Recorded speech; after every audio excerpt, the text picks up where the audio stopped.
Shalom, selamat malam saudara-saudara yang dikasihi Tuhan Yesus Kristus. Salam sejahtera buat saudara semua dimanapun saudara berada. Damai sejahtera dan sukacita oleh Roh Kudus melimpah senantiasa dalam hati dan kehidupan saudara semua.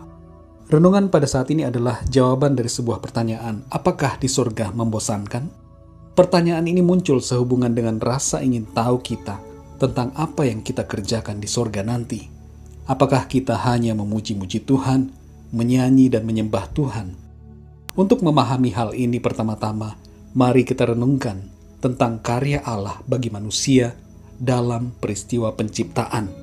Ketika Tuhan menciptakan manusia, Ia menempatkannya di sebuah taman yang indah bernama Taman Eden.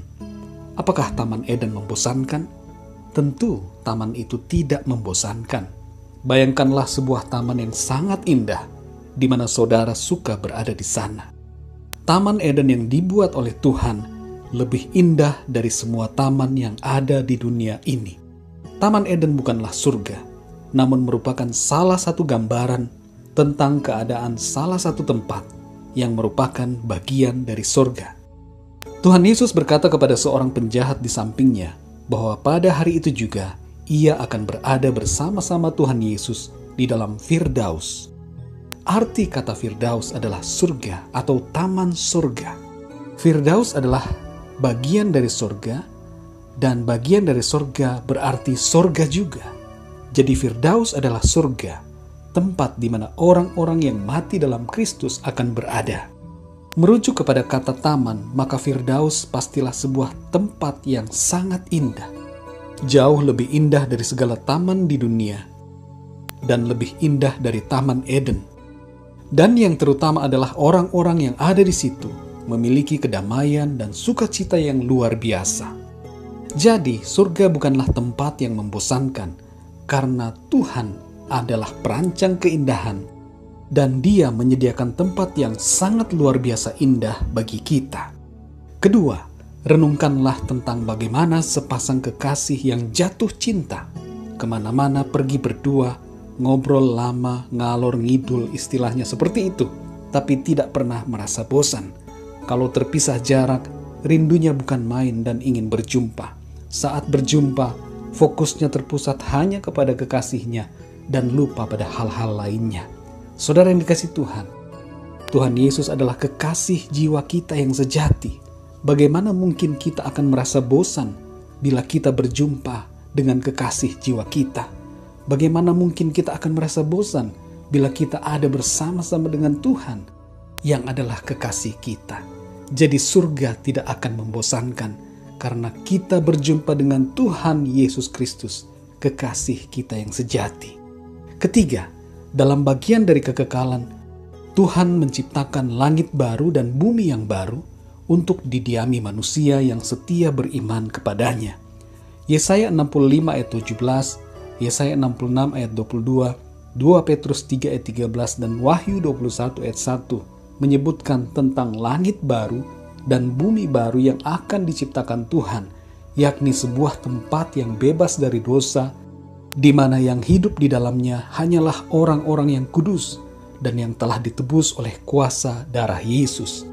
Dalam Wahyu 21 ayat 1 tertulis, "Lalu aku melihat langit yang baru dan bumi yang baru, sebab langit yang pertama dan bumi yang pertama telah berlalu, dan laut pun tidak ada lagi."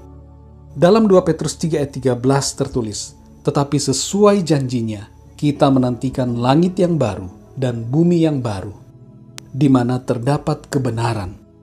Dalam Wahyu 22 ayat 1 tertulis, "Lalu Ia menunjukkan kepadaku sungai air kehidupan yang jernih bagaikan kristal dan mengalir keluar dari tahta Allah dan tahta Anak Domba itu." Saudara yang dikasihi Tuhan, mari kita perhatikan baik-baik ayat-ayat tersebut. Ternyata kehidupan dalam kekekalan tidak akan membosankan, sebab kita tinggal di bumi yang baru, di mana ada langit yang baru, dan di situ ada sungai yang mengalir. Jadi surga bukanlah tempat yang membosankan bagi kita. Sebaliknya, surga adalah tempat yang sungguh indah dan memberikan sukacita besar bagi kita. Yang keempat, saudara, Tuhan Yesus berkata bahwa di rumah Bapa ada banyak tempat tinggal, dan Ia mempersiapkan tempat bagi kita di sorga. Pengertian tempat tinggal berhubungan dengan suatu kehidupan yang aktif, dengan aktivitas, dan tidak akan membosankan. Di bumi mungkin tempat tinggal kita dan aktivitas kita membosankan, tapi secara umum di bumi kita dapat katakan bahwa tidak pernah hidup itu membosankan. Hidup yang Tuhan anugerahkan di bumi adalah hidup yang indah, apalagi di sorga, saudara. Sorga akan menjadi tempat tinggal yang tidak akan pernah membosankan. Yang kelima, dalam kitab Wahyu disebutkan bahwa orang-orang yang diselamatkan akan memerintah sebagai raja. Wahyu 22 ayat 5 tertulis, "Dan malam tidak akan ada lagi di sana, dan mereka tidak memerlukan cahaya lampu dan cahaya matahari, sebab Tuhan Allah akan menerangi mereka. Dan mereka akan memerintah sebagai raja sampai selama-lamanya." Saudara yang dikasihi Tuhan, makna dari memerintah sebagai raja berarti ada suatu aktivitas yang kita kerjakan, dan itu berarti bahwa surga tidak akan membosankan. Yang keenam, saudara, kita akan diberikan tubuh kebangkitan, sehingga kita hidup bukan hanya dalam realitas roh saja, tetapi juga dalam realitas tubuh kebangkitan jasmani yang sempurna dan bebas dari dosa. Memiliki tubuh kebangkitan jasmani menandakan bahwa kita melakukan aktivitas jasmani, berjalan, berlari, makan, dan minum. Dalam Wahyu 21 ayat 6 tertulis, "Firman-Nya lagi kepadaku, semuanya telah terjadi. Aku adalah Alfa dan Omega, yang awal dan yang akhir. Orang yang haus akan kuberi minum dengan cuma-cuma dari mata air kehidupan." Dan dalam Wahyu 2 ayat 7 tertulis, "Siapa bertelinga, hendaklah ia mendengarkan apa yang dikatakan Roh kepada jemaat-jemaat. Barang siapa menang, dia akan kuberi makan dari pohon kehidupan yang ada di taman Firdaus Allah." Saudara yang dikasihi Tuhan, surga akan penuh dengan pujian kepada Tuhan. Mulut kita memuji Dia, hati kita menyembah Dia, dan kita melayani Tuhan sampai selama-lamanya. Namun hal itu tidak berarti bahwa di surga aktivitas kita hanya menyanyi saja terus-menerus, tapi berdasarkan ayat-ayat firman Tuhan, ada suatu aktivitas yang kita kerjakan nanti di dalam surga dan di langit serta bumi yang baru. Surga bukanlah tempat yang membosankan.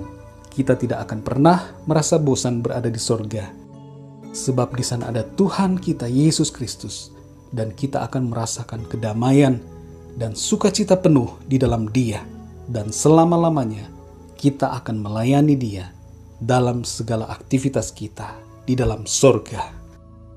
Puji Tuhan, saudara yang dikasihi Tuhan, biarlah renungan pada saat ini memberikan kepada kita kekuatan, sukacita, dan pemahaman yang lebih dalam untuk mengerti kebenaran firman Tuhan. Roh Kudus akan menuntun kita semua untuk lebih lagi mengerti firman Tuhan. Berkat dari Allah Bapa kita, kasih karunia dari Tuhan Yesus Kristus, persekutuan dengan Roh Kudus menyertai saudara semua sekarang ini dan sampai selama-lamanya. Puji Tuhan, saudara. Tuhan Yesus memberkati. Selamat malam dan sampai jumpa dalam renungan yang berikutnya. Haleluya.